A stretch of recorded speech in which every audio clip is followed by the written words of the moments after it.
El año pasado las muertes en accidente laboral aumentaron más de un 10%. 796 trabajadores murieron en su puesto o de camino a él. A menudo esas muertes no tienen ninguna repercusión en los medios, salvo cuando son accidentes tan graves como el que ha ocurrido hoy en una mina en Asturias, con 5 fallecidos y 4 heridos graves. Iremos ahora en directo porque está llegando allí la vicepresidenta segunda del Gobierno, Yolanda Díaz, ministra de Trabajo.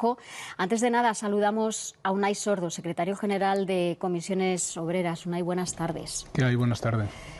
Mal día hoy para hablar de información laboral con este accidente. No sé si desde el sindicato allí le han facilitado alguna información más de cómo ha ocurrido, qué ha podido pasar. Todavía no. Lo primero, la consternación por un hecho tremendo. La solidaridad con la familia, con los allegados, con los compañeros y compañeras de las personas fallecidas y también el apoyo y el abrazo a las personas heridas. Y luego, lógicamente, exigir un esclarecimiento exhaustivo de qué es lo que ha pasado, la comprobación exhaustiva también de que existen los protocolos de prevención de riesgos suficientes y saber exactamente qué es lo que ha pasado para tomar las medidas preventivas y que no vuelva a ocurrir. Pero cuando se conoce un accidente de estas características, pues es una noticia desoladora y los compañeros están allí, pero aún no tienen claro el escenario de qué es lo que ha ocurrido. Parece en efecto una explosión de Grisú. Vamos a recordar, si les parece, la información que tenemos hasta esta hora. Eran las 9:30 cuando desde la mina llamaban a los servicios de emergencia por esa explosión. Se habló en principio de un fallo en una máquina, se baraja también una alta concentración de gas Grisú en las causas de ese accidente. Este es el lugar de la explosión, la mina asturiana de Cerredo, en el concejo de Degaña. Pasadas las 9:30 de la mañana, el 112 recibe el aviso, una explosión en el interior de una mina de carbón en la tercera planta. Los efectivos de emergencia se desplazan hasta allí. La situación es muy grave. Hay operarios atrapados a varios metros de profundidad. Comienzan las tareas de rescate y se confirman los peores pronósticos. Hay trabajadores fallecidos. Con el paso de las horas, la cifra asciende a 5. Tenían entre 32 y 54 años y eran de la provincia de León. Además, hay otros 4 heridos con quemaduras y traumatismos. 2 trasladados a hospitales leoneses y otro a Cangas del Narcea. 2 mineros más han resultado ilesos. Delegación del Gobierno confirma que no queda nadie en el interior de la mina. Las causas del accidente mortal se investigan. Al parecer, una máquina con la que estaban trabajando en una de las galerías habría explotado, provocando un derrumbe. El Principado de Asturias ha declarado 2 días de luto oficial.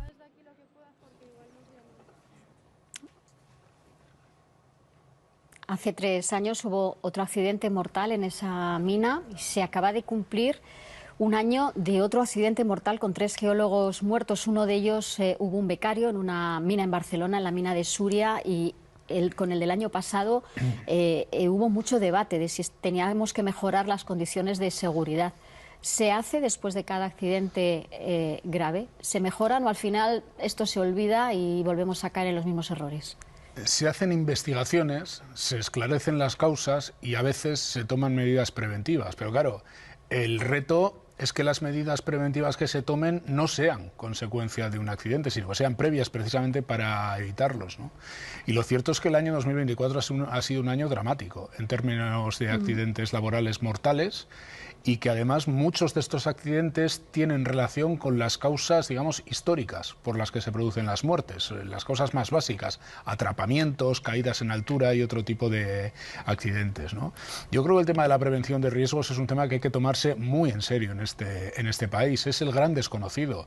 Hablamos de los accidentes, pero si habláramos de las enfermedades profesionales, yo creo que la población no es consciente del montón de personas que fallecen o tienen enfermedades graves producto de enfermedades que han contraído en el trabajo, aunque históricamente se han derivado como enfermedades comunes, ¿no? Porque no es fácil establecer la causa-efecto entre el puesto de trabajo y la muerte, ¿no? Y creo que somos conscientes, hagamos un poco de autocrítica. Igual los sindicatos, es verdad que comisiones, UGT, cada tanto nos mandan informes.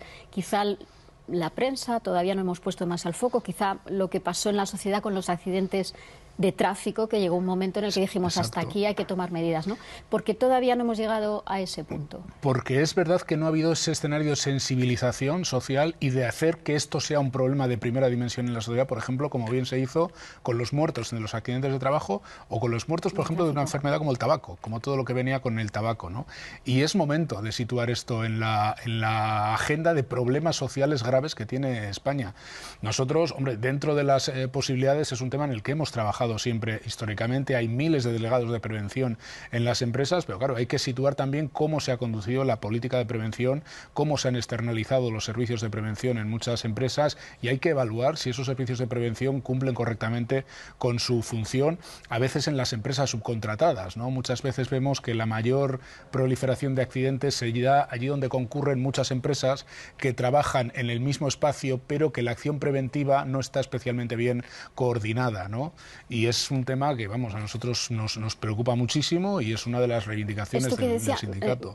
Corríjame si me equivoco, pero yo creo que en la construcción esto ya se determinó que el primero que subcontrata, o sea, la cabeza visible es quien tiene la última responsabilidad y quien puede acarrear las sanciones, ¿no? Para que tenga más cuidado con esto. Claro, se establece una cadena de responsabilidades y se establece que, en efecto, las empresas principales son las que tienen que velar porque aquellas cadenas de subcontratación cumplan correctamente los protocolos y los procesos de detección de cuáles son los riesgos y pongan medidas. ¿Qué es lo que pasa? Pues que muchas veces las grandes diferencias entre las normas y lo que pasa en la vida real, pues ahí es donde están los problemas y sobre todo en empresas o en sectores donde hay mucha precariedad laboral, donde los trabajadores y las trabajadoras rotan, donde hay inseguridad también en los puestos de trabajo. Este es un viejo tema que, como digo, en el año 24 en términos de muertos en el trabajo se ha agravado de una forma importante. Un 10% más, decíamos al comienzo. Bueno, hoy también son noticia, después de esto algo más secundario, las pensiones. La AIREF ha presentado su esperado informe, agotando casi el plazo para hacerlo. Es el informe sobre la reforma de las pensiones que hizo José Luis Escrivá, siendo ministro de Seguridad Social, el actual gobernador del Banco de España. Y hay buenas y malas noticias en ese informe. La buena es que de momento no hay que hacer ajustes. La mala es que aún así la AIREF duda de la sostenibilidad del sistema. La explicación de por qué ahora de momento no hay que hacer ningún ajuste está en esos números que están viendo. El gasto en pensiones está ahora mismo en el 14,6% del PIB, pero con el nuevo mecanismo de equidad intergeneracional que se incorporó en esa reforma y que pagamos trabajadores y empresas, lo pueden ver en su propia nómina, se ha recaudado el equivalente al 1,4%. Así que el gasto neto en pensiones quedaría en ese 13,2% que ven a la izquierda de su pantalla abajo. Estamos a solo una décima de la regla de gasto comprometida con Bruselas, pero bueno, esa décima nos salva de tener que hacer ajustes, de tener que aumentar ya mismo ese mecanismo de equidad intergeneracional. Bueno, salvados por esa décima, si no, ya decimos, habría que haber empezado a tomar alguna medida. Hasta ahí bien. Lo malo es que la AIREF dice, por un lado, que no está muy conforme con cómo debe hacer estas cuentas. Le obligan a hacerlo así. Y dice también que, según los números, en realidad el gasto en pensiones se va a disparar de aquí a 2050. En definitiva, cree que tal y como va esto planteado, no se sostiene. La regla de gasto en pensiones se cumple, pero no podemos descuidar la sostenibilidad, puesto que la dinámica y la evolución prevista del sistema de pensiones no ha mejorado a pesar de que se cumpla la regla. Hay que recordar que en febrero el Gobierno aprobó un Real Decreto para precisar a la AIREF qué debe considerar para hacer ese informe de pensiones y, por ejemplo, ahí UNAI estableció que las transferencias del Estado a la Seguridad Social se computaba como ingreso para pensiones. La presidenta de la AIREF explicaba esta mañana, es que como nos obligan a hacer esto desde la Comisión, desde el Gobierno, a nosotros no nos termina de gustar si de lo que se trata es de garantizar que el sistema es sano. Yo creo que lo primero que hay que decir es que el informe de la AIREF avala las proyecciones de ingreso y de gasto y que una vez reconsiderado el Producto Interior Bruto en España, que se ha mejorado al alza en los últimos años, arroja una cifra de gasto en pensiones de ahora al año 2050 que es importante, pero creo que es perfectamente manejable. Por tanto, el mensaje principal que yo creo que hay que lanzar a la población es de tranquilidad. Las pensiones públicas en España van a ser viables y con futuro siempre y cuando haya voluntad política de que esto sea así. La AIREF no engaña a nadie, pero nosotros tampoco engañamos a nadie. Nosotros llevamos desde hace muchos años diciendo que en determinados periodos, cuando se jubile la generación del baby boom, solo con las cotizaciones sociales no va a valer para llegar a cubrir todo el gasto en pensiones. Esto ya lo sabíamos y por eso se han ido adoptando medidas de mejorar el sistema de ingresos, de gastos y de comportamientos respecto al sistema, por ejemplo, en el régimen de autónomos. Y a partir de ahí lo que hay que hacer es en cada momento decidir democráticamente qué parte de ingresos adicionales se introducen al sistema de seguridad social para garantizar el pago de las pensiones. Claro que eso evita que se haga una cuenta fácil, que es poner en relación gasto en pensiones con cotizaciones sociales. Pero es que en ningún sitio está escrito que las pensiones se tengan que pagar siempre y en todo momento solo con cotizaciones sociales. Va a haber que hacer ingresos adicionales, eso es lo que hemos ido planteando en las sucesivas reformas de pensiones que han sido pactadas y eso es lo que de alguna manera avala la AIREF. Pero más allá de estas cuestiones de contabilidad nacional, yo creo que el mensaje a la ciudadanía es de tranquilidad y que si España quiere gastar el dinero necesario para pagar pensiones, entra dentro de unos volúmenes manejables de aquí a mediados de siglo y se va a poder mantener un sistema público equivalente al nivel de protección que hoy en día tiene. Lo que dice la AIREF precisamente también es en esa cuenta hay que tener en cuenta el gasto en defensa, que ahora vamos a tener más, el gasto en el cambio climático, en fin, otros gastos que habría que tener en cuenta, que es verdad lo que usted está diciendo, claro. Si se saca de un... Y decía, bueno, es que si vamos a gastar en defensa al final, es que esto de algún lado tiene que salir. Y en aeropuertos, y en Casa Real, y en transferencias para la ayuda domiciliaria, en todo. Claro, es que un país tiene un volumen de gastos y tiene que decidir qué prioriza, ¿no?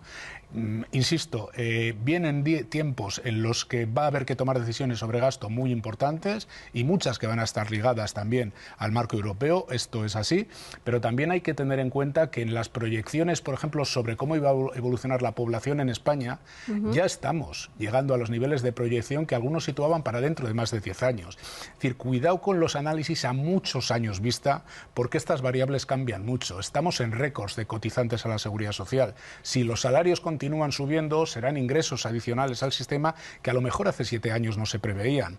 Si España es capaz de atraer industria a través del precio energético barato y esto genera salario con más cantidad de, o sea, con más cotizaciones, pues seguramente también se modifiquen en 10 o 15 años las proyecciones. Por tanto, no precipitarse. Yo creo que los datos que hoy salen de la AIREF son buenos en el sentido que avalan lo que venimos haciendo desde las reformas pactadas en pensiones y tiene que ser un mensaje de tranquilidad y, claro, emplazar a los partidos a seguir construyendo consensos en base a cómo abordar, ¿no?, todos estos retos, porque es verdad que, hombre, la llegada de millones de pensionistas pues es una demanda de recursos en los próximos tiempos, pero esto ya lo sabíamos y ya estaba previsto. Si no, siempre se puede retrasar más la edad de jubilación. Yo creo que la edad ordinaria, perdón, que obligatoria no existe, la edad ordinaria de jubilación en España no se debe tocar. Yo creo que tiene que estar donde está situada, 65 años para quien tenga más de 38 y medio cotizados hasta 67 y luego fórmulas de jubilación anticipada o de jubilación demorada voluntaria que permitan mantener un sistema de jubilación flexible pero sin tocar en ningún caso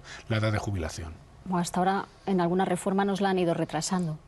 Bueno, se han ido modificando los incentivos para poder compatibilizar el empleo y la jornada y la pensión, perdón, pero desde la reforma del año 2011 la edad de jubilación en España permanece exactamente la misma, con un periodo transitorio, que es el que vamos a concluir en el año 27 y que la va a situar donde he dicho, ¿no? Quien tenga cotizados más de 38 años y medio, 65 años, jubilación ordinaria, quien tenga menos hasta los 67 años. Y mañana justo entra en vigor ese nuevo decreto con la jubilación parcial, con la jubilación activa y la jubilación demorada.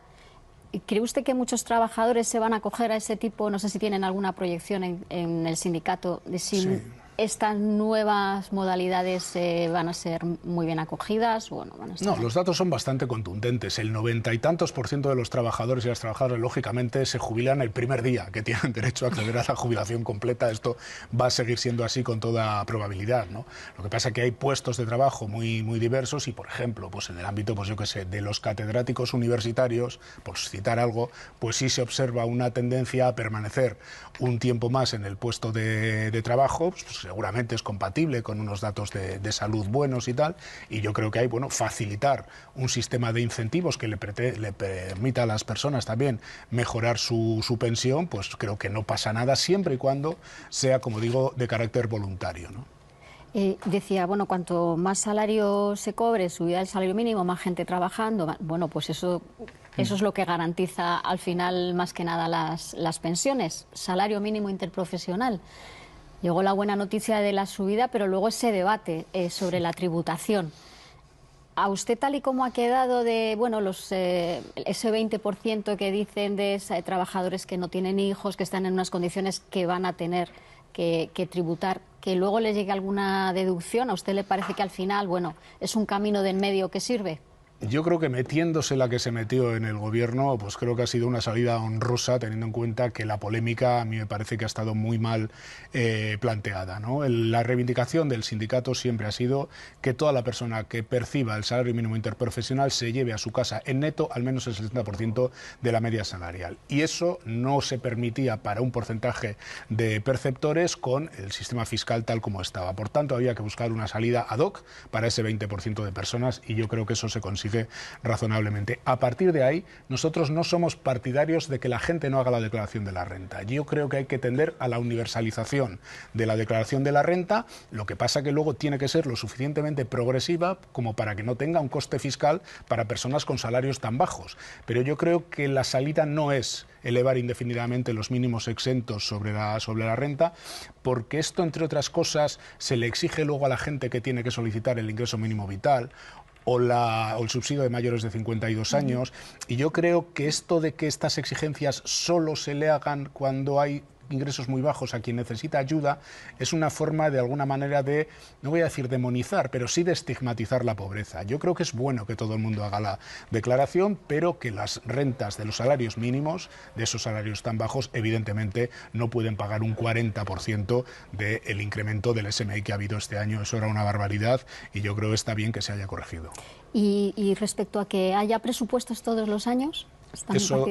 Eso debiera ser lo habitual y yo creo que el Gobierno debiera presentar unos presupuestos generales del Estado, es lo que mandata la Constitución y yo creo que es lo razonable. Lo que pasa que también hay que hacer un llamamiento al resto de fuerzas políticas para que tengan sentido de la responsabilidad histórica que vive nuestro país. Yo creo que sería muy bueno tener actualizados unos presupuestos generales del Estado, lo que pasa que lo veo francamente complicado. ¿Y si se presentan y no salen, lo lógico sería ir a elecciones? Yo creo que lo lógico sería prorrogar los que hay. Yo creo que no sería una situación políticamente buena que los presupuestos no salieran adelante. Yo creo que no es el momento de convocar un adelanto electoral. Pues tenemos el mundo en broma como para ahora meternos nosotros en un adelanto electoral con una secuencia de aranceles que nos van a venir pasado mañana. Es lo que le faltaba a España, meterse ahora en una dinámica electoral. Yo creo que hay que tirar para adelante con la legislatura, pero sí creo que el Gobierno tendría que cumplir con su obligación, que es sacar un proyecto de presupuestos del Estado, ¿no? Del 1 al 10, ¿cuánto le preocupa todo esto de los aranceles de Trump y todo esto que está pasando? Me preocupa mucho. ¿Un 11? Sí, me preocupa todo, porque aquí lo que está habiendo es una batalla comercial de Estados Unidos contra las áreas del mundo con las que tiene déficit comercial. Y las áreas del mundo con las que tiene déficit comercial son China, México, Canadá y el centro de Europa, Alemania, Francia y por extensión toda la Unión Europea.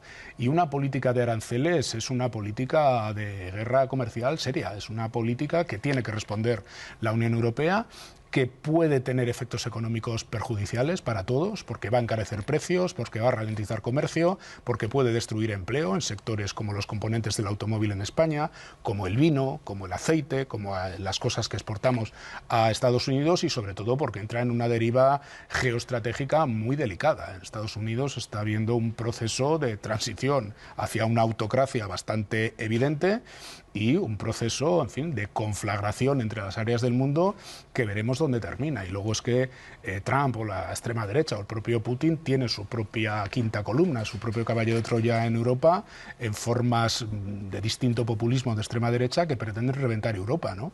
Y ojo, que aquí lo que está pasando es muy serio. Unai Sordo, muchísimas gracias por venir a La Economía. Le espero otro día porque queda mucho. La jornada laboral nos queda. Esa nos la quedamos pendientes para la revisión para otro día. Mil gracias. Venga, hasta luego. Gracias.